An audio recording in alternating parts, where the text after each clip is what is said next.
touch the sound of silence. And in the naked light I saw 10,000 people maybe. People talking without speaking, people hearing without listening, people writing songs that voices never share. And no one dared disturb the sound of silence. Fool said, you do not know. Silence like a cancer grows.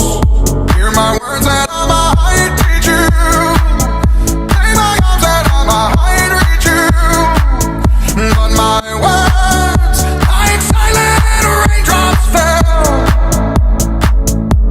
and echoed in the wells of silence.